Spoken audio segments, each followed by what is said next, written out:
Tales of the Sacred Sword. This week's tale is about finding meaning with what's right under your feet. Episode 38, Every Trick in the Book. Dust. Dust all around. Only two things were more abundant than dust in the keeper's home. The first, of course, was the books of the Library of Clade. The second was not so obvious. There was as much silence in his room as there was dust. The keeper wandered the endless halls of the Library of Clade, as he had done for centuries. He could tell anyone exactly how long because he kept a detailed record of every day. But he couldn't tell anyone because it had been centuries since he had seen another human being.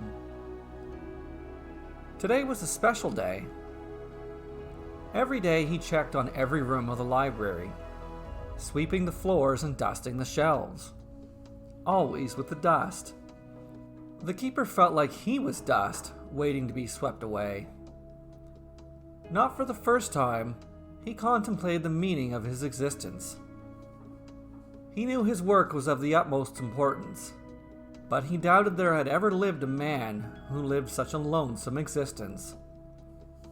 Not even Primum, the first man, who was cast out of Mother's garden, forever cursed to walk the world. At least Primum could interact with other men.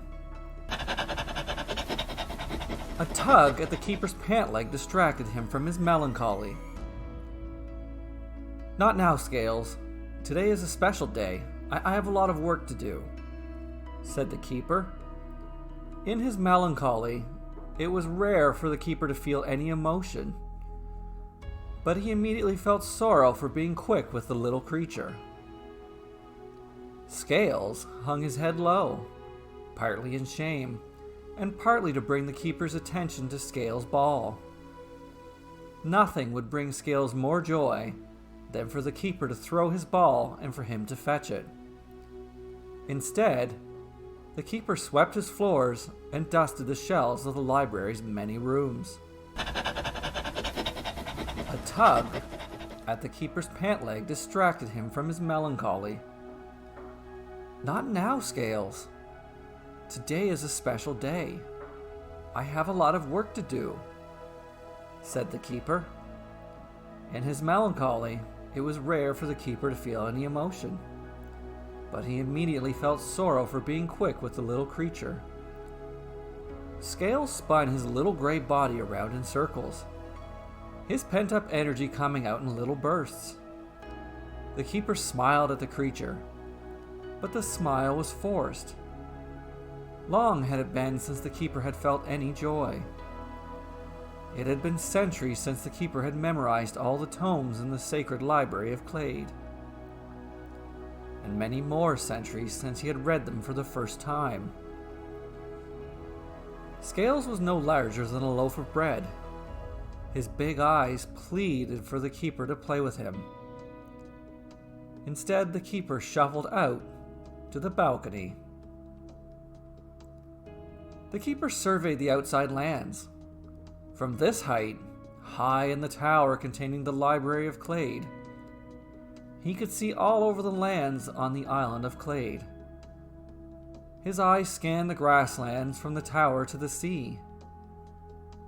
No one approached, just as no one had approached for hundreds of thousands of days. The keeper knew exactly how many days, but he didn't want to think about it. He returned to the tower and didn't even have the energy to sigh. A tug at the keeper's pant leg distracted him from his melancholy. "Not now, Scales.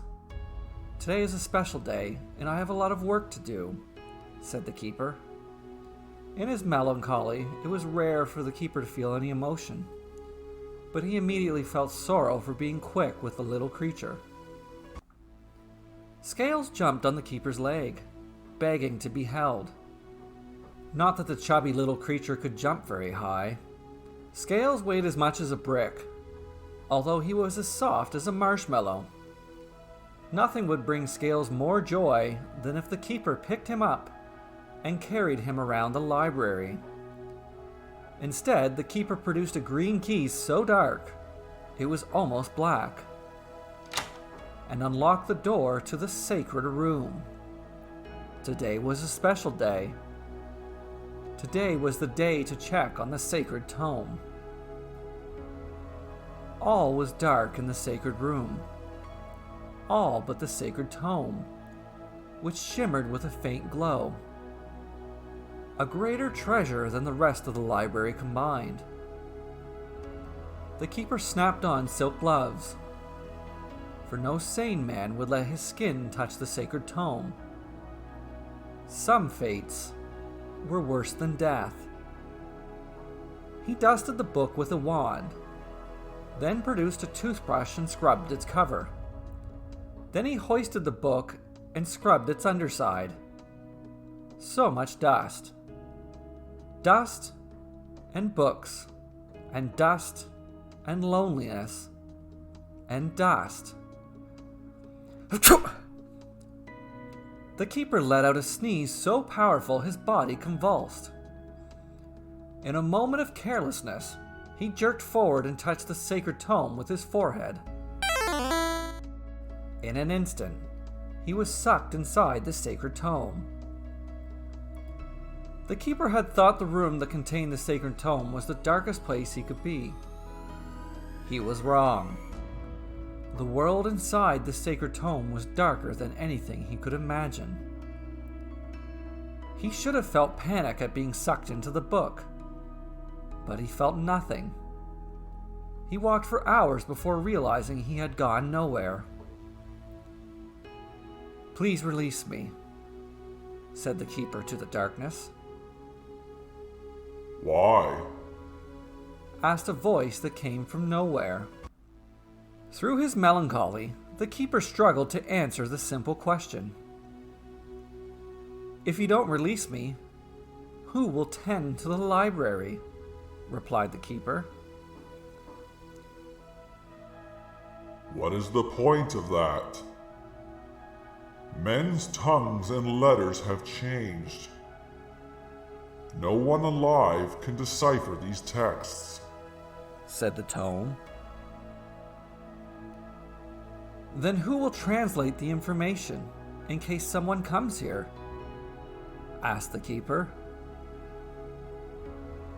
"How many days have you stared outward from that balcony?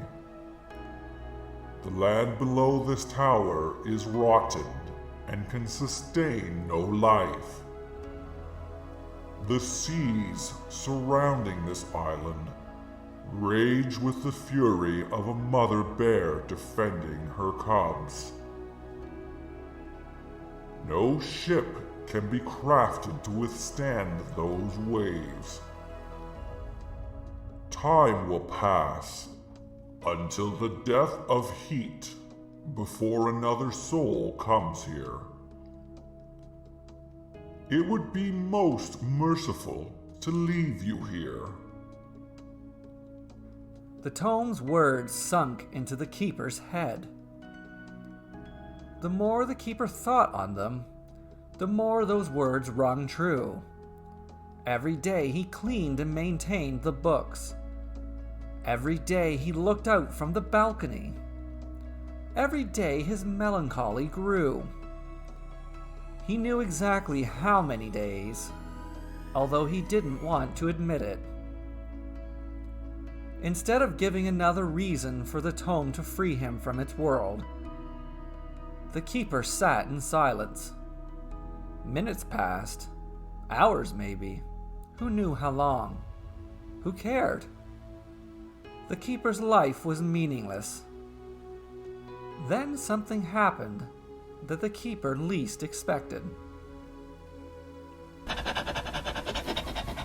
A tug at the keeper's pant leg distracted him from his melancholy. "If I'm stuck here, who will play with Scale?" asked the keeper. "Scale?" asked the tome. He's waiting by my body for someone to throw his ball. It would be cruel to leave him alone, for unlike me, he is not lonely. Not if he has me, said the keeper.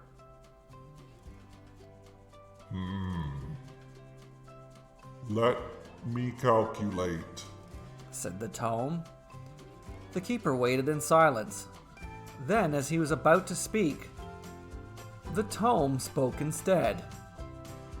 Calculation complete. As quick as he had appeared in the book, the keeper had been transported outside of it. Scales was tugging on his pant leg. The keeper picked up the ball and threw it with more joy than he had in a century.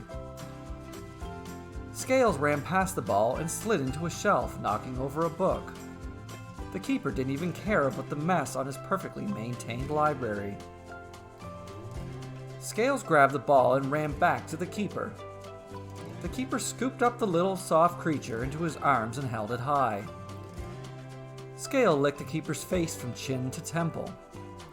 For the first time since he could remember, the keeper smiled. Somewhere, inside the other dimension of the sacred tome, a light shined inside the darkness.